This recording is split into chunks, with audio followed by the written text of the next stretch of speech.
Hey, so this final uh, video that I wanted to kind of do to wrap up for the day, I'm not sure if it will be my last video covering over all the animation basics, but it's just a good one I thought I wanted to touch upon after some of my other things. I thought, a nice little good video to do would just be a video about some of the hotkeys, because they really can save a lot of time, and some of them I didn't learn about until I was going through the process, and once I learned about them, they just were, I wasn't drudging along slowly without certain things, but knowing about certain things was a bit more convenient. For example, editing multiple frames is one of the most useful things I've learned, to be frank, but then other useful things you can kind of do are just, use the hotkeys for things. So sometimes when you want to go to a certain frame of the animation, you might click on that frame and you might click forward. There's this little button that you can use to advance from, keyframe to keyframe up top, basically, which is, it can be useful. But sometimes, you have to, click around, and sometimes, after animating for a while, your brain is just broken. You might forget where a certain button is. So that's why hotkeys are kind of good. So one that just lets you go forward, from frame to frame is the period key, and then using the comma key, you can kind of go back. Something you're probably going to end up using a lot is the transform panel and transform tool. So you can go just this little transform menu if you if you right click,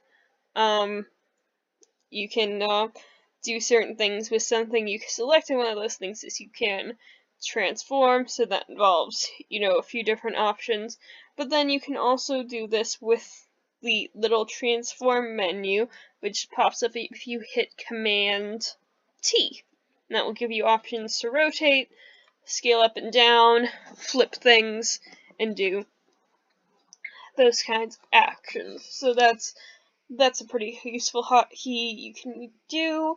You can also, another good one is one that will let you flip between brushes. So if you do B, you get this chunky brush, which is one we've talked about, the one that makes you, these nice little kind of shapes, little round boys.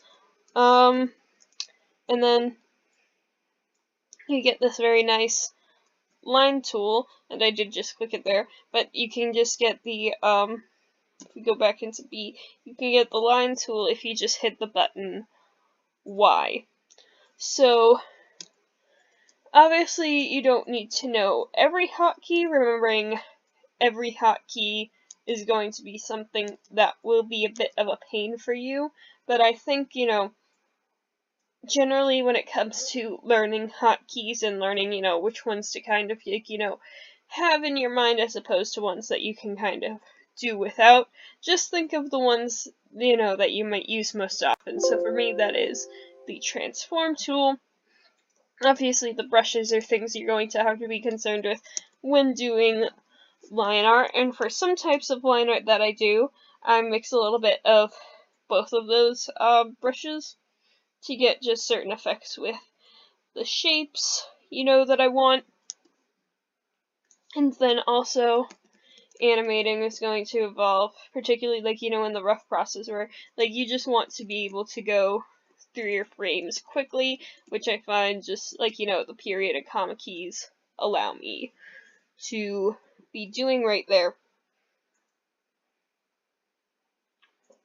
Yeah, but on that, and as you can see, it will even show you, what the hotkey is for anything that's really on the menu. You get the selection tool if you do V, the pen tool if you do A, all the letters that are next to these different tools, or next to certain things, will tell you, what hotkey basically allows them, or hotkey combination allows you to do things. So, for example, if I'm hovering over the one to edit multiple frames is a very useful thing, but I don't do it that often, so I might as well just press the button. But if you wanted to, it's Alt-Shift-E to be able to get that option, or, onion skinning, Alt-Shift-O. There's all these different hotkeys and kind of combinations of things you can do. And you don't really need to be concerned with knowing all of them. It's not a test, but knowing just different ones for things that you may do a lot can be a bit more convenient, really, kind of into your life. And it can be a good, thing for you to learn. As you can see, I'm just kind of goofing around with his head at the moment. But it can be a good thing for you to learn for just the things you find you do most often, or the things you find, sometimes, you're forgetful, or you want to know where a specific thing is, and you can't really find it, or you're just, staring at, this menu on the side over here, what the hell button is it that I'm looking for, and you don't, you're at the loss. So, hotkeys, aren't,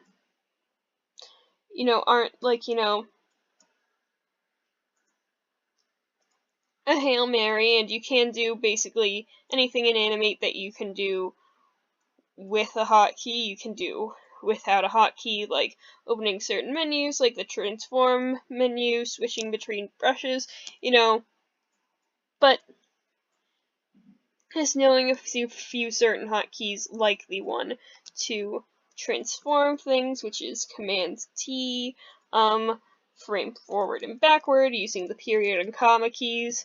Those are things that can just be really helpful to you. Also, another, I guess this would be a hotkey, is to zoom in and out. You do have your little zoom menu on above your little frames here, but you can zoom in and out just using Control plus and minus. But that's not even specific to Animate. That's very standard for in web browsers and other programs. That's typically what you'll do for different things.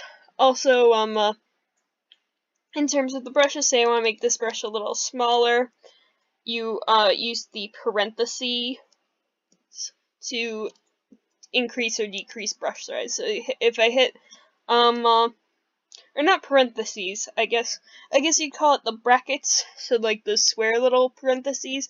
So if I hit the one that's on my left, so the one you'd put, at the beginning, a bracket, that's one that will make the brush size smaller, and then this end bracket will kind of make brush size bigger. And that's also a hotkey, and that is, I think, a very important hotkey, because it's a lot easier than going into your properties menu and kind of adjusting size. You do sometimes want to go into properties and look at the size of your brushes just to make sure you're keeping certain things consistent where you would like them to be.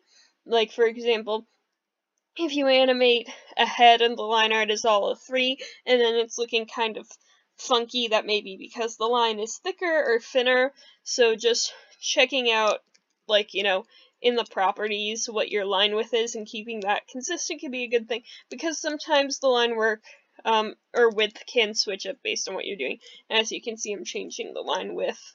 On the vector line 2 is tool as well, using the hotkeys of the left and right brackets to kind of increase and decrease things. So that works with both of the brush tools, is that little bracket hotkey, and that's one that's very that's one that I also use a lot, and is very, just important to know that you're able to use that.